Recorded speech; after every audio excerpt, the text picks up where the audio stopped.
Hello students, welcome to our channel Homeland Academy. This is Abhishek Srivastava and I am here to give you a brief introduction about class 12 first chapter electric charges and field. So सबसे पहले हम start करेंगे first topic अपना electric charges. तो पहले तो हम जानते हैं ये आता है इलेक्ट्रोस्टैट के अंदर। तो व्हाट इज इलेक्ट्रोस्टैट? सबसे पहले हम जानते हैं कि इलेक्ट्रोस्टैट क्या होता है। इलेक्ट्रोस्टैटिक्स इलेक्ट्रोस्टैटिक्स दो चीजों से मिलकर बना हुआ है। फर्स्ट वन इज इलेक्ट्रॉन और जो दूसरा है हमारा वो stationery.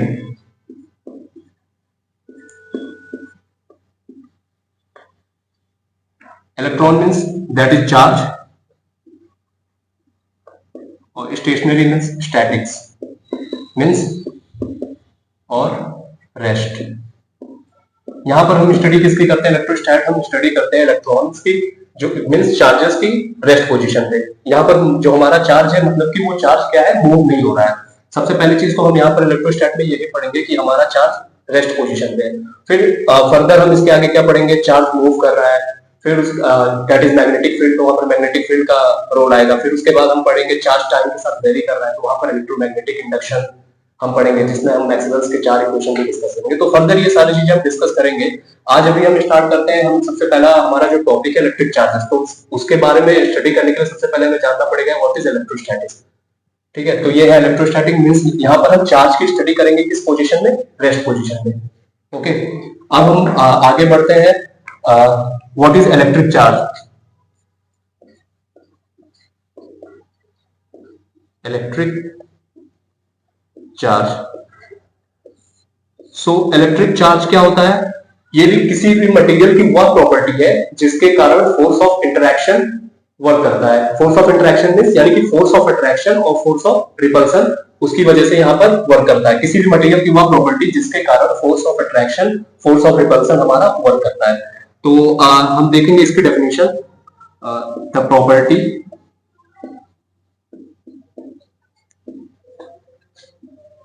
of a material due to which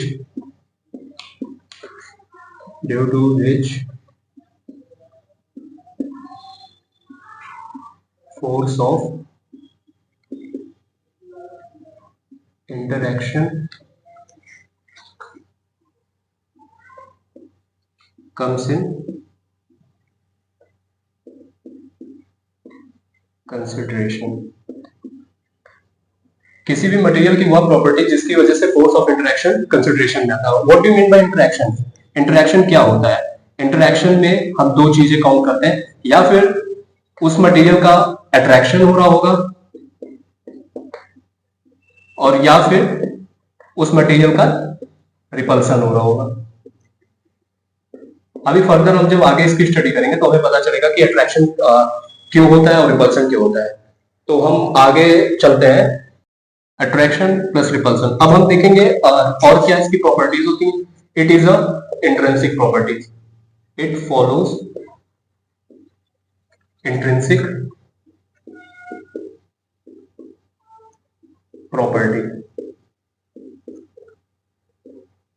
What do you mean by intrinsic property? Intrinsic property क्या होती है? Intrinsic property ऐसी प्रॉपर्टी होती है जो कि साइज और अमाउंट पे पार्टिकल्स के डिपेंड नहीं करती। चाहे वो मटेरियल की साइज हो या अमाउंट हो, उस पे ये डिपेंड नहीं करते। तो ये फॉलो करते हैं इंट्रिंसिक प्रॉपर्टी को। And second one is its SI unit.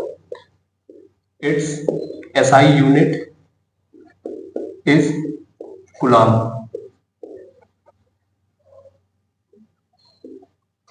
जो सिस्टम ऑफ इंटरनेशनल यूनिट होती है इसकी, वो होती है coulomb, which is denoted by capital C. Okay, और it is a scalar quantity. It is a scalar quantity. ये तीन चीजें हमें जाननी सबसे ज्यादा जरूरी है, जो इसके पॉइंट को हिट करते हैं। क्या? पहले तो ये इंट्रिंसिक प्रॉपर्टी को फॉलो करती है, दूसरा जो होता है इसकी एसआई यूनिट क्या होती है? कूलम्ब होती है, और तीसरा क्या है? It is a scalar quantity. ये तीन चीजें हमें जाननी जरूरी है इलेक्ट्रिक चार्जेस के बारे में। अब हम फर्दर मूव करते हैं कि कितने टाइप्स के इलेक्ट्रिक चार्ज होते हैं, क्या क्या उनकी प्रॉपर्टीज होती हैं, ये सारी चीजों के बारे में हम आगे डिस्कस कर लेंगे। ओके, अब हम डिस्कस करेंगे what are the types of electric charges. अभी तो हमने डिस्कस किया इलेक्ट्रिक चार्ज क्या होता है, उनके टाइप्स के बारे में पढ़ते हैं। So let's move types of electric charge, types of electric charges. तो इलेक्ट्रिक चार्जेस तो दो टाइप्स के होते हैं, एक लाइक चार्ज, दूसरा है अनलाइक चार्ज।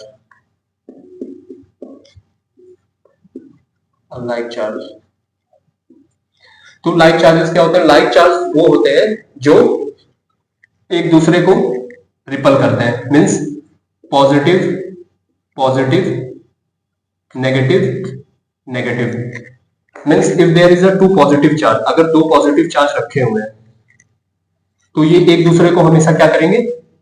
रिपल करेंगे। ओके, अगर दो नेगेटिव चार्जेस रखे हुए हैं तो ये भी एक दूसरे को हमेशा क्या करेंगे? रिपल करेंगे। That is called like charges. Like charges की डेफिनेशन क्या होती है कि it always repel each other. It follows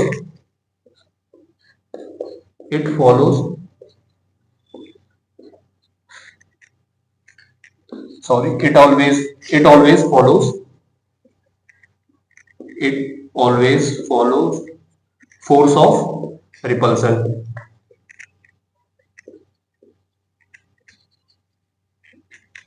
okay, अब आते हैं लाइक चार्जेस पे। Like charges suppose that positive negative negative positive, हमेशा अनलाइक चार्जेस क्या करेंगे? एक दूसरे को अट्रैक्ट करेंगे। ओके, हमेशा जो होता है अनलाइक चार्जेस क्या होंगे? ये हमेशा अट्रैक्ट करेंगे। तो it always follows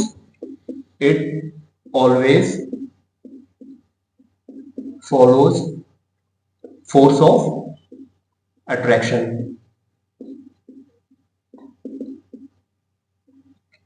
here force of attraction binds together. यहां पर जो फोर्स ऑफ अट्रैक्शन है इन दोनों को बाइंड किया रहेगा, और यहां पर फोर्स ऑफ रिपल्सन इन दोनों को बाइंड किया रहेगा।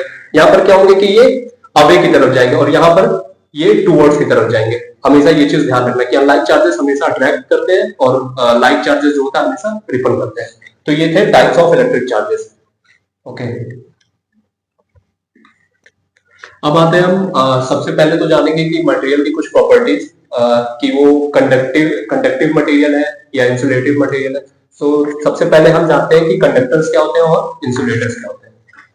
तो ये चीजें बहुत जाननी जरूरी है इलेक्ट्रोस्टैट चैप्टर में। तो कंडक्टर्स हम किन्हें कहते हैं और इंसुलेटर्स किन्हें कहते हैं, हम ये देखते हैं। कंडक्टर्स किसी भी मटेरियल की वह प्रॉपर्टी होती है जिसमें इलेक्ट्रॉन इजीली फ्लो हो सके, means electron are free to move.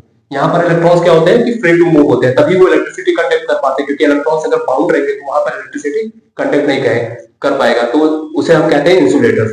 तो कंडक्टर्स क्या है? किसी भी मटेरियल में कितना इजीली हमारा इलेक्ट्रॉन फ्लो हो पा रहा है, that is called conductor. Okay, it is the property of any material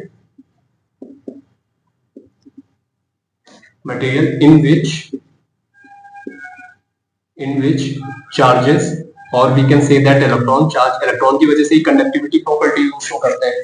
charges और electrons can move easily, that material is called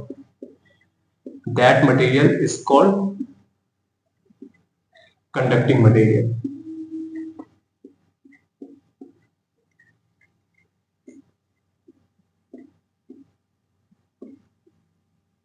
Conducting material, okay, it is the property of any material in which charges electrons can move easily, that material is called conducting material। हमारे examples जैसे examples में क्या क्या आ जाते हैं जिसमें electricity easily flow हो जाए? कौन कौन से एग्जांपल है? मेटल्स में इलेक्ट्रिसिटी इजीली फ्लो हो सकती है।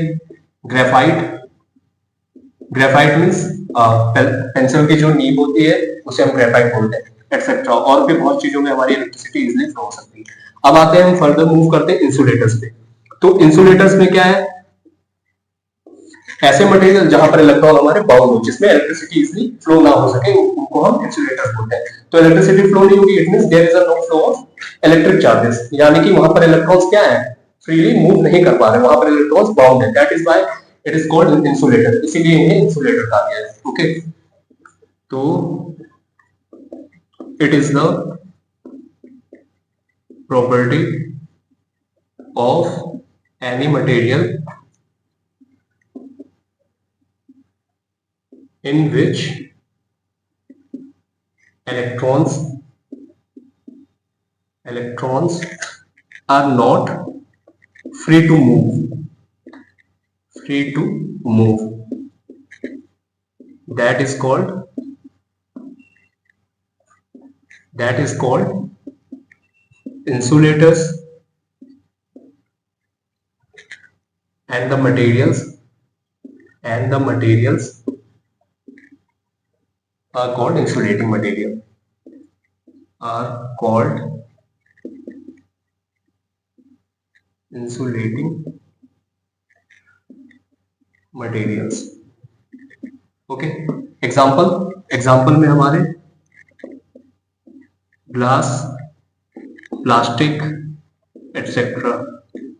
हमने देखा ही है कि ग्लास और प्लास्टिक में इलेक्ट्रिसिटी फ्लो नहीं हो सकती है, क्यों? क्योंकि यहाँ पर इलेक्ट्रॉन्स क्या होते हैं, बाउंड होते हैं, दैट इज व्हाई इन्हें हम क्या कहते हैं, इंसुलेटिंग मटेरियल्स कहते हैं।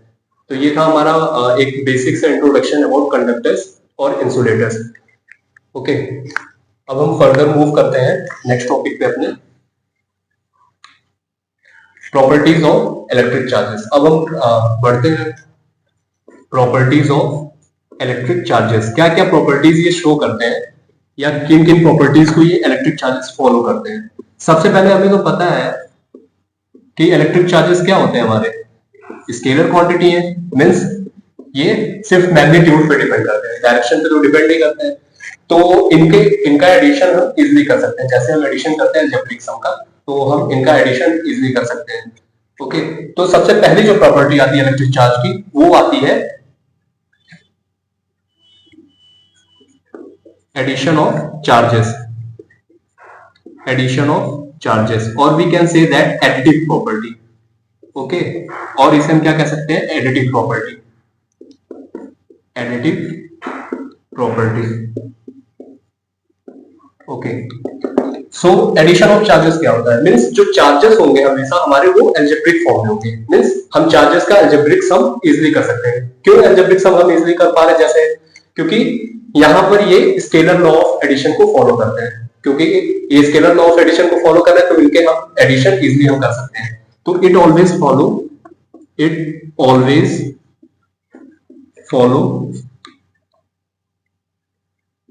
algebraic sum of scalar quantities. Okay, और charges should be in form of algebraic sum, in form of algebraic sum। और एक पॉइंट यहाँ पर नोट करने वाली बात ये है, अलजेब्रिक सम हम उन्हीं चीजों का कर सकते हैं जो क्वांटिटीज हमारी स्केलर होती हैं, दैट्स व्हाई हम यहाँ पर इनका अलजेब्रिक सम कर पा रहे हैं। तो suppose that we have a charge plus 2 microcoulomb, plus 3 microcoulomb, minus 3 microcoulomb, minus 5 microcoulomb. तो हम सपोज दैट ये हमारे चार्जेस गिवन है, एक किसी एंटायर सिस्टम में हमारे पास ये 4 चार्जेस हैं, तो इनकी हम अलजेब्रिक सम कर सकते हैं इसलिए we can find out its algebraic sum because it is a scalar quantity. ये एक स्केलर क्वांटिटी है, तो हम इसका अलजेब्रिक सम इजीली कर सकते हैं, जैसे कि हम नॉर्मल करते हैं, plus 2 microcoulomb, plus 3 microcoulomb, plus minus 3 microcoulomb, plus minus 5 microcoulomb, इनका हम इजीली कर सकते हैं। Okay, that one is cancelled out, plus into that is minus 3 coulomb. Okay, this is the charge. Okay, अब हम सेकंड इसकी जो प्रॉपर्टी होती है वो होती है quantization of charges. Quantization of charges और क्वांटाइजेशन प्रॉपर्टी।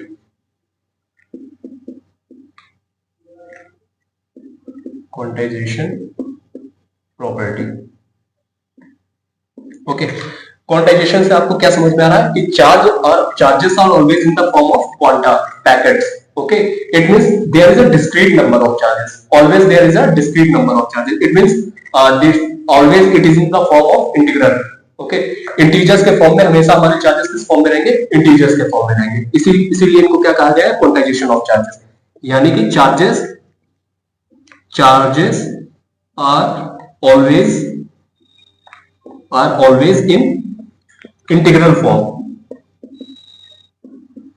इन इंटीग्रल फॉर्म। ये प्रॉपर्टीज अगर कोई भी फॉलो करता है तभी हम उन्हें इलेक्ट्रिक चार्ज बोलते हैं। इलेक्ट्रिक चार्ज ये प्रॉपर्टी फॉलो ही करते हैं। Quantization of charges means charges are always in integral form, यानी Q is equals to plus minus NE।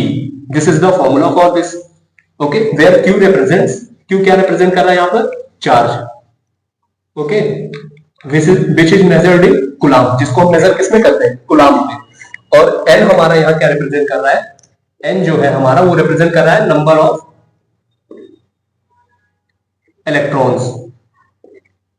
कितने नंबर ऑफ चार्ज वहां पर है, that is called electron. And E is the charge on electron. E is the charge on electron. Okay, अब electron पे charge कितना होता है? इलेक्ट्रॉन पे चार्ज होता है 1 electron is equals to 1.6 into 10 to the power minus 90 coulomb. This is the charge of electron.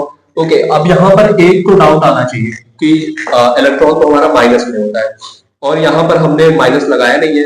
यहाँ पर हमको लिखना चाहिए कि minus 1.6 into 10 to the power minus 90, but यहाँ पर हम प्लस साइन ही हमेशा कंसीडर करके चलते हैं, क्योंकि यहाँ पर हम ये स्केलर क्वांटिटी होने की वजह से हम यहाँ पर इसके डायरेक्शन को नेग्लेक्ट करते हैं। That is why we always take electron as positive here in electrostat. और हम जब आगे फर्दर मूव करेंगे, हम जब मैग्नेटिक फील्ड की बात करेंगे और आगे उसके इलेक्ट्रोमैग्नेटिक इंडक्शन की बात करेंगे, तो वहां पर हम देखेंगे कि इलेक्ट्रॉन का नेचर हम नेगेटिव नेचर ही लेके चलेंगे। क्यों वहां पर? क्योंकि जो हमारा इलेक्ट्रॉन यहाँ पर है वो यहाँ पर स्केलर क्वांटिटी है चार्ज, और वहां पर हमारा मैग्नेटिक फील्ड, इलेक्ट्रोमैग्नेटिक इंडक्शन, ये सारे वेक्टर क्वांटिटीज है। तो हम वहां पर फर्दर हम इलेक्ट्रॉन की value -1.6 into 10 to the power minus 90 लेके चलेंगे। ओके, अब थर्ड प्रॉपर्टी हमारी क्या है? Conservation of charge. Conservation of charge. Okay, और we can say that conservative property. Okay, conservative property.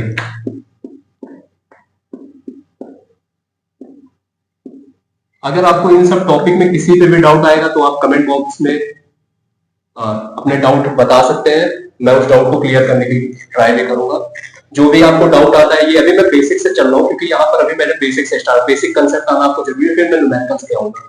Okay, फिर मैं इसके बाद न्यूमेरिकल्स पे आऊंगा और फिर मैं IIT, JEE, नीट में इन सब में आने वाले भी न्यूमेरिकल्स पे डिस्कस करूंगा। अगर आपको रिक्वायरमेंट्स होगी तो you can give your comment in the comment section, और जैसा भी आपको डाउट होता है तो आप कमेंट सेक्शन में पूछ सकते हो, उसको क्लियर किया जाएगा।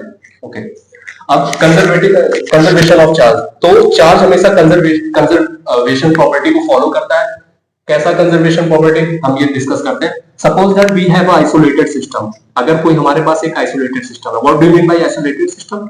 आइसोलेटेड सिस्टम एक ऐसा सिस्टम होता है जिसके अंदर जो भी चीजें हम रखते हैं वो इस सिस्टम के लिए कंजर्व होती है। सपोज दैट अगर हमने यहाँ +3 माइक्रोकूलम्ब चार्ज रखा, +2 माइक्रोकूलम्ब चार्ज रखा, -3 माइक्रोकूलम्ब चार्ज रखा, कोई भी हम चार्ज ये रखते हैं, सपोज दैट ये कोई हमारा सिस्टम है, दैट इज आइसोलेटेड सिस्टम। और ये सिस्टम कैसा हमारा? आइसोलेटेड। आइसोलेटेड मींस इस सिस्टम के अंदर ही चार्जेस रहेंगे, उनका ट्रांसफर और ये सारी चीजें हम कर सकते हैं, बट और ये यहाँ पर चार्जेस हमेशा कंजर्व रहेंगे। That system is called isolated system.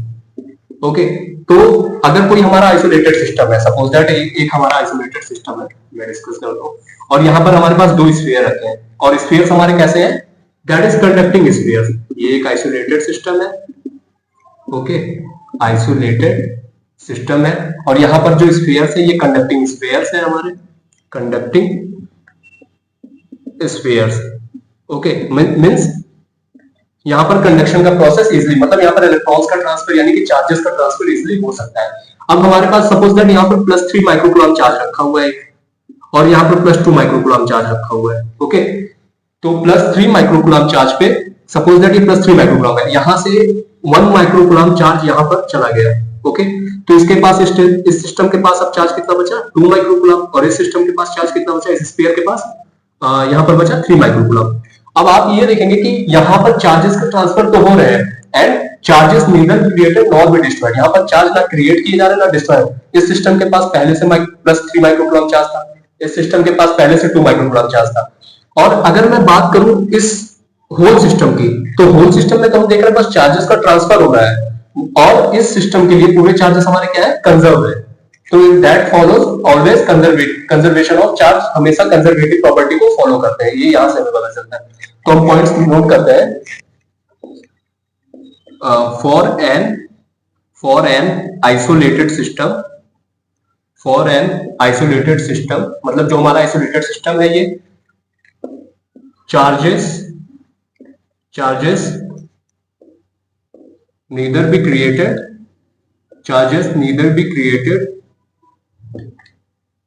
nor be destroyed, यानी कि चार्ज को ना हम क्रिएट कर सकते हैं ना डिस्ट्रॉय कर सकते हैं। Okay, it can transfer from one body to another body, means सिर्फ इनका ट्रांसफर हो सकता है एक बॉडी से दूसरी बॉडी में। मतलब यहाँ पर जैसा कि हमने देखा इसका ट्रांसफर हम कर सकते हैं, बस इस पूरे सिस्टम के लिए चार्ज हमेशा क्या होंगे, कंजर्व होंगे for isolated system. This is the conservation of charge और conservative property for a charge, that यह एक इंपॉर्टेंट प्रॉपर्टी है जो कि हमारा इलेक्ट्रिक चार्ज फॉलो करता है। ओके, अब हम आते हैं अपने नेक्स्ट टॉपिक पे, कूलॉम्स लॉ। नेक्स्ट टॉपिक पे हम आते हैं कूलॉम्स लॉ। कूलॉम्स लॉ भी हमारा सेम होता है जैसे कि हम क्लास 11 का एक चैप्टर पढ़ते हैं ग्रेविटेशन, तो ये उसी तरह से सिमिलर प्रॉपर्टी ही शो करता है। वहां पर हम क्या लेते हैं, ग्रेविटेशन में हमारा क्या था, F इज इक्वल्स टू, वहां पर जो ग्रेविटेशन फोर्स होता था G m1 m2 upon r², where G is a universal gravitation constant. G हमारा क्या है, यूनिवर्सल ग्रेविटेशन कांस्टेंट है, ये एक यूनिवर्सल ग्रेविटेशन कांस्टेंट होता था, ग्रेविटेशन कांस्टेंट। ओके, और हमारा m1 m2 क्या होता था, m1 m2 जो होता था mass of the system, mass of the systems. r क्या होता था, that is the radial distance between mass. Okay, ये रेडियल डिस्टेंस। सिमिलरली ऐसे ही हम यहाँ पर कूलॉम्स लॉ में, इलेक्ट्रोस्टैटिक में कूलॉम्स लॉ की स्टडी करते हैं। यहाँ पर दैट इज कॉल्ड कूलम्बियन फोर्स और इलेक्ट्रोस्टैटिक फोर्स, वो भी काइंड ऑफ सिमिलर ही है इसी की तरह। यहाँ पर भी जो हम यूज करते हैं F is equals to K Q1 Q2 upon r²। आप देखोगे कि तो इन दोनों फॉर्मूले में आप काफी हद तक आप रिलेट कर पा रहे होंगे कि यहाँ पर G की जगह यहाँ पर हमने K, that is here G is gravitation constant and K is coulombian constant, और m1 m2 हमारा मास होता था। वैसे ही यहाँ पर इलेक्ट्रोस्टैटिक्स में हम क्या बात करें, Q1 Q2 की, ये Q1 Q2 हमारा चार्ज है। R is the radial distance between two spheres of masses and R here the radial distance between Q1 and Q2 charges। Okay, तो हम अब इसके हम बेसिक डेफिनेशन पे आते हैं।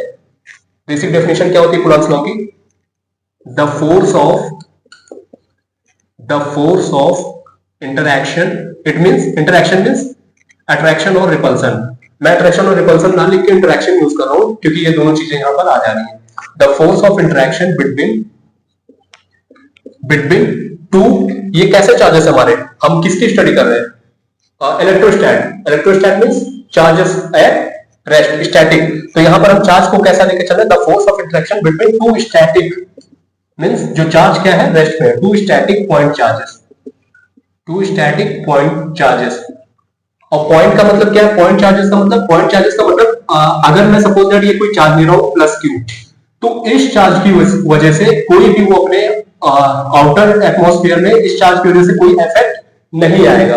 हम ऐसा चार्ज लेके चल रहे हैं। पॉइंट चार्ज की वजह से अगर सपोज दैट मैं यहाँ कोई चार्ज रखता हूं तो इस चार्ज की वजह से इस पे कोई इफेक्शन नहीं जाएगा, that is called point charge. बहुत स्मॉल मतलब negligible amount of charge. The force of interaction between two static point charges is directly proportional to the is directly proportional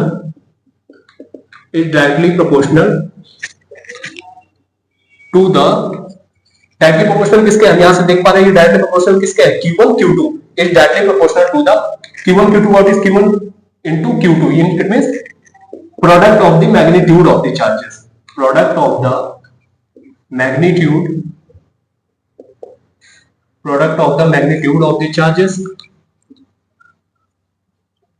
and inversely proportional to the inversely proportional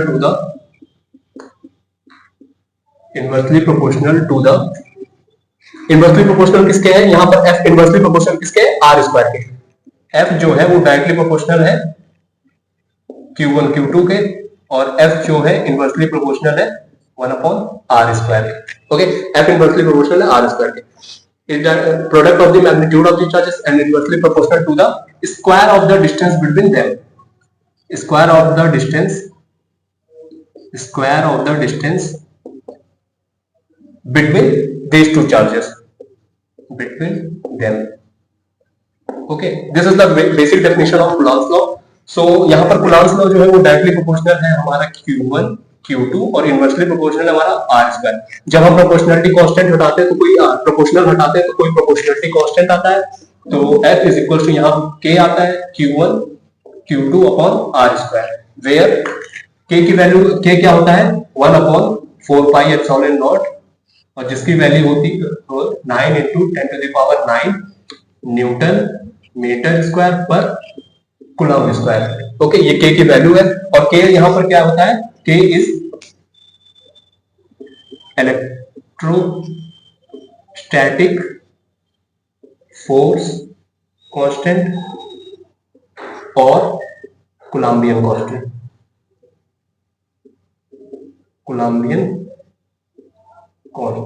okay.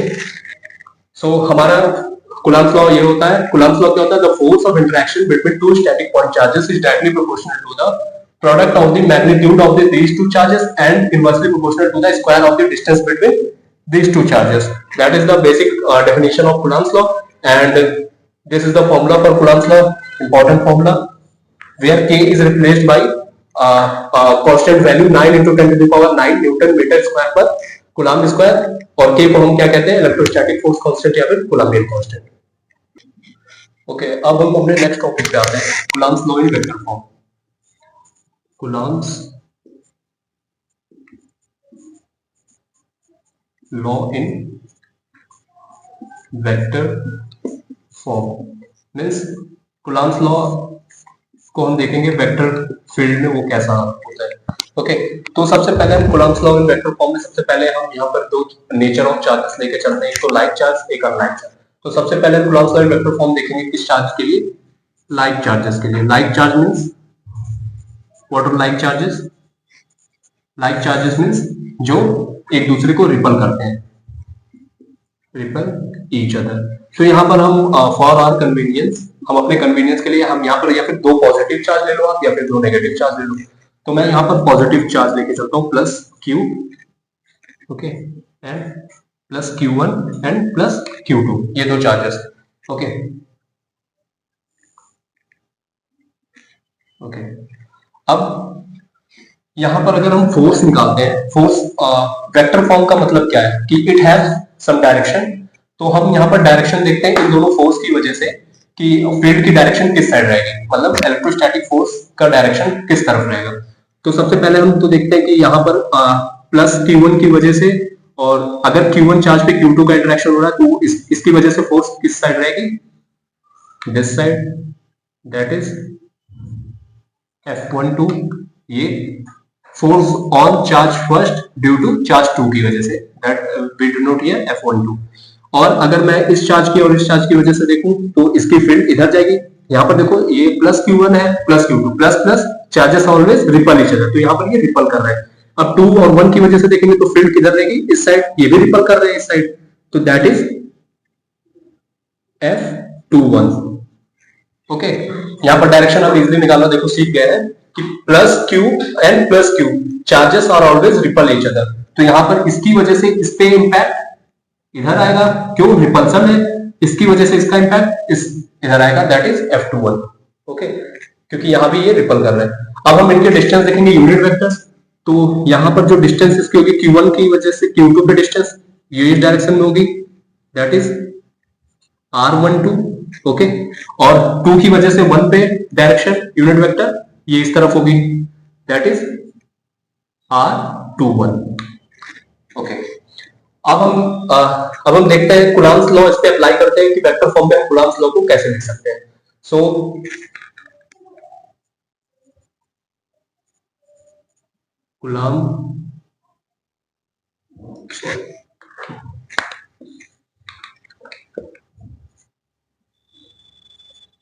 Coulomb's law in vector form can be expressed as, okay, Coulomb's law vector form में कैसे express होंगे? सबसे पहले force, सबसे पहले हम किसके लिए निकालना है? फोर्स ऑन चार्ज Q1, मतलब Q1 के लिए सबसे पहले force on charge of Q1 due to charge Q2। तो यानी कि Q1 की वजह से Q2 पे चार्ज पे, that is F12। Okay,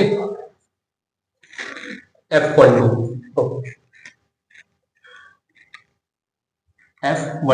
is equals to K, हम यहां पर 1/4πε0 की जगह के लिख रहे हैं फॉर आवर कन्वीनियंस, ताकि सिंप्लिसिटी रहे, into Q1 Q2 upon this is the distance between these two charges is r। okay, Q1 Q2 upon r square। Okay, अब यहाँ पर यूनिट वेक्टर हमको वेक्टर फॉर्म में लिखना है। तो यूनिट वेक्टर यहाँ पर क्या है? इसके अलोंग F12 के अलोंग, दैट इज R21 का कैप। ओके, अब इस यूनिट वेक्टर को हम वेक्टर फॉर्म में कैसे चेंज कर सकते हैं? तो यूनिट वेक्टर की डेफिनेशन क्या होती है? When a vector divided by its own magnitude, that is called unit vector. अगर किसी वेक्टर को हम उसके मैग्नीट्यूड से डिवाइड कर देते हैं तो उसे हम कहते हैं यूनिट वेक्टर। तो हियर तो we can simply write as F12 is equals to K Q1 Q2 upon R square. R21 को हम क्या लिख सकते हैं? व्हेन अ वेक्टर, यानी कि R21 vector divided by its magnitude, इसके मैग्नीट्यूड R21 का मैग्नीट्यूड इज R। जब आप मैग्नीट्यूड कैलकुलेट करोगे तो सिंपली R हो जाएगा। ओके, तो ये हम लिख सकते हैं वेक्टर फॉर्म में F12 is equals to K Q1 Q2 upon RQ into R21 vector. Okay, this is the Coulomb's law in vector form for, ये किसके लिए है? लाइक चार्ज के लिए, लाइक चार्जेस के लिए। ओके, अब हम फर्दर मूव करते हैं अनलाइक चार्जेस के लिए क्या होगा Coulomb's law। ओके, अब आते हैं हम Coulomb law in vector form for unlike charges. हमने लाइक चार्जेस के लिए डिस्कस कर लिया है। अब second one is unlike charges. Okay, unlike charges के लिए Coulomb law वेक्टर फॉर्म में हम कैसे लिखेंगे इसके बारे में जानते हैं। Okay, suppose that we take a charge here plus Q1। Okay, अब अनलाइक चार्जेस मींस अट्रैक्शन। तो अट्रैक्शन किसके किसके बीच में होगा? Plus and minus. मींस भाई ऑब्वियस सी बात है, चार्जेस हमारे कैसे होने चाहिए? अपोजिट नेचर के होंगे तभी तो अट्रैक्ट करेंगे। तो प्लस Q1 हमने यहां लिया और यहां पर माइनस Q2। ओके, अब इनके बीच की डिस्टेंस जो है वो है R। ओके, अब Q1 की वजह से Q2 पे क्या फोर्स लग रहा है? तो that is plus minus attract each other. Okay, तो ये क्या करेंगे? ये इधर की तरफ अट्रैक्ट करेंगे, दैट इज F12। ये अट्रैक्ट करेगा नेगेटिव की तरफ। ओके, Q2 की वजह से Q1 पे चार्ज, ये भी अट्रैक्ट करेगा, ये अट्रैक्ट करेंगे पॉजिटिव की तरफ पे, तो that is F21। Okay, what are the unit vectors? Unit vectors इनके अकॉर्डिंग, इनके अमाउंट क्या होंगे? यहां पर इसके अमाउंट R12 और इसके amount R21। Okay, that is the unit vector law of this forces. Okay, अब हम डिस्कस करते हैं कि Coulomb लॉ वो हम वेक्टर फॉर्म में कैसे एक्सप्रेस कर सकते हैं। तो सबसे पहले फोर्स ऑन चार्ज Q1 पे कितना फोर्स लग रहा है? किस चार्ज की वजह से? Due to charge Q2। तो हमारे पास यहाँ प्लस और माइनस चार्ज है, तो यहाँ पर अट्रैक्शन होगा, तो चार्ज Q1 पे Q2 की वजह से क्या फोर्स आएगा, तो that is F12 is equals to 1/4 pi epsilon naught Q1 Q2 upon R R square unit vector is R21। Okay, that is the force on F12। Okay, हम basically इसको force की direction तो हमारी ये है F12 की, और R21 की जो डायरेक्शन हमारी वो नेगेटिव साइड में है, तो we can take it as minus. Okay, minus और प्लस मतलब कन्वीनियंट के हिसाब से आप ले सकते हो, बट कोई जरूरी नहीं है। अब force on charge, force on charge Q2 due to charge Q1, तो ये क्या हो जाएगा, F21 is equals to 1/4 pi epsilon naught Q1 Q2 upon R square into R12 का यूनिट वेक्टर, और we can further write it as 1/4 pi epsilon naught Q1 Q2 upon R cube into R12 upon इसका magnitude, that is R। Okay, R R यहाँ पर multiply हो गया, तो इस are को हम इरेज कर देते हैं, that is R12। Okay, sorry, this is R12। Okay, यहाँ पर आर का हमने मल्टीप्लाई कर दिया उसके मैग्नीट्यूड का, तो हम वेक्टर फॉर्म में ऐसे लिख सकते हैं और यूनिट वेक्टर फॉर्म में हम इस टाइप से लिख सकते हैं। तो ये है जो हमारा फोर्स या लाइक चार्ज की वजह से। अब हम देखते हैं इस पे कि यहाँ पर हमें एक चीज दिख रहा है कि जो फोर्स की डायरेक्शन है वो इधर है, और F12 और F21 की डायरेक्शन अपोजिट है। इट मीन्स हम यहाँ से क्या कह सकते हैं कि F12 is equals to minus F21 हम कह सकते हैं। ओके, क्योंकि यहाँ डिस्टेंस की भी डायरेक्शन अपोजिट है, R12 is equals to minus R21, ये भी है। तो यहाँ पर हम क्या देख रहे हैं कि जो फोर्सेस है यहाँ पर अपोजिट डायरेक्शन में है, तो F12 is equal to minus F21, तो ये हमारे किस लॉ को फॉलो कर रहा है, न्यूटन थर्ड लॉ को भी फॉलो कर रहा है। हम यहाँ से देख पा रहे हैं it gives validation to Newton's third law. Okay, Newton's third law को ये फॉलो भी करते हैं, Coulomb's law. Coulomb's law vector form Newton third law को फॉलो कर रहा है, कैसे, F12 is equal to minus F12, it means there is an opposite forces। okay, every action has equal and opposite reaction, तो यहाँ पर ये validation दे रहे हैं न्यूटन थर्ड लॉ को। तो ये हमने डिस्कस किया Coulomb's law in vector form. पहले तो हमने किसके लिए डिस्कस किया, लाइक चार्जेस। तो लाइक चार्जेस क्या होते हैं, जो रिपल करते हैं एक दूसरे को, उनका रिपल्सिव नेचर होता है, उनके लिए हमने Coulomb's law in vector form discuss किया। फिर हमने अनलाइक चार्जेस के लिए जो कि अट्रैक्टिव इन नेचर होते हैं, उनके लिए हमने Coulomb's law in vector form ये कर लिया। और हमने ये भी देखा कि Coulomb's law in vector form किसको किसको फॉलो करते हैं, Newton's third law of motion. It means every action has equal and opposite reaction, इस लॉ को भी ये फॉलो करता है। ओके ओके, अब हम अपने नेक्स्ट टॉपिक पे आते हैं, dielectric constant. Dielectric constant और रिलेटिव परमिटिविटी।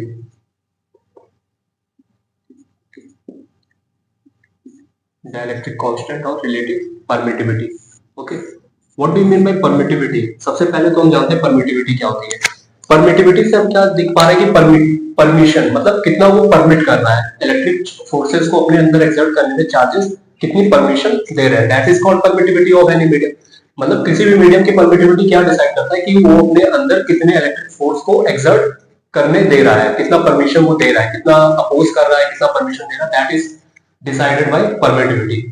ओके, तो परमिटिविटी की हम बेसिक डेफिनेशन देखते हैं। Permittivity, the property of a material, the property of a material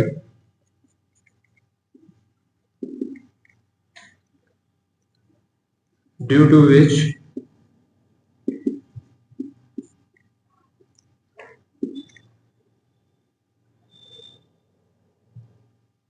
the property of a material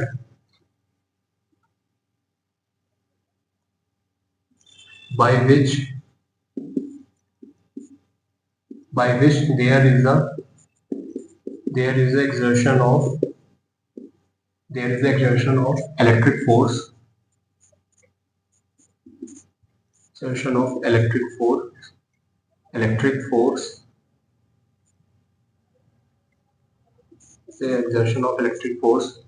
between the charges. Okay तो किसी भी material की यह प्रॉपर्टी होती है कि वो उस अपने अंदर कितने इलेक्ट्रिक फोर्स की परमिशन दे रहा है उन चार्जेस की वजह से, दैट इज कॉल्ड परमिटिविटी। अब हम आते हैं सबसे पहले हमारा जो टॉपिक है वो है डाइलेक्ट्रिक कांस्टेंट। तो डाइलेक्ट्रिक कांस्टेंट होता क्या है? किसी भी मटेरियल का एक कैसे हम डिसाइड करते हैं कि वो उसकी डाइलेक्ट्रिक कितना है, मतलब उसका कांस्टेंट कितना है, कितना वो अपने अंदर परमिशन दे रहा है इलेक्ट्रिक फोर्स एक्सर्ट करने का, that is decided by dielectric constant. There is some constant of any material, किसी भी मटेरियल का एक डाइलेक्ट्रिक कांस्टेंट हर मटेरियल का फिक्स होता है। तो डाइलेक्ट्रिक कांस्टेंट के बारे में हम डिस्कस करते हैं। ओके तो कूलम्ब्स लॉ से, बाय कूलम्ब्स लॉ। ओके तो हम सबसे पहले कूलम्ब्स लॉ किस में देखेंगे?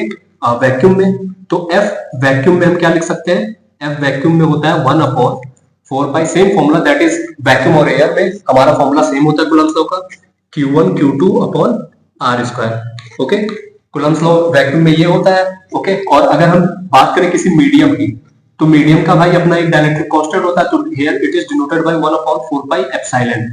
Okay epsilon is the permittivity of that medium and epsilon not is the permittivity of this medium, means epsilon naught is the permittivity of vacuum and epsilon is the permittivity of any medium। अगर किसी medium में रखा है तो वहां पर force क्या होगा? Q1 Q2 upon R²। अगर हम इनका एक रेशियो निकालें, that is F vacuum upon F medium, अगर इनका हम रेशियो निकालते हैं तो रेशियो निकालेंगे तो यहाँ पर क्या हो जाएगा? ये आपस में कैंसिल आउट हो जाएंगे, 1/4 Q1 Q2 and R² is cancel out, तो यहाँ पर बचेगा क्या? Epsilon upon epsilon naught. Okay this is the F vacuum upon F medium is equal to epsilon naught, और हम इसको और किससे डिनोट कर सकते हैं? That is denoted by K। Okay F vacuum और F मीडियम को हमने किससे डिनोट कर दिया? Since F vacuum upon F medium is equal to K, और K यहाँ पर क्या है? That is relative permittivity. Okay relative permittivity. तो रिलेटिव परमिटिविटी को हम कैसे डिफाइन कर सकते हैं? तो रिलेटिव परमिटिविटी क्या होता है? It is the ratio of dielectric constant of medium to the ratio of dielectric constant of air, that is called relative permittivity. Relative permittivity को आप कैसे डिफाइन कर सकते हो? It is the ratio of dielectric constant of any medium to the ratio of dielectric constant of the air और vacuum, that is defined by relative permittivity K। Okay तो हम यहां से ये इंपॉर्टेंट फॉर्मूला है, इसको आप नोट डाउन कर लेना। ओके मैं यहाँ पर बेसिक डेफिनेशन लिख दे रहा हूँ dielectric constant. It is the ratio of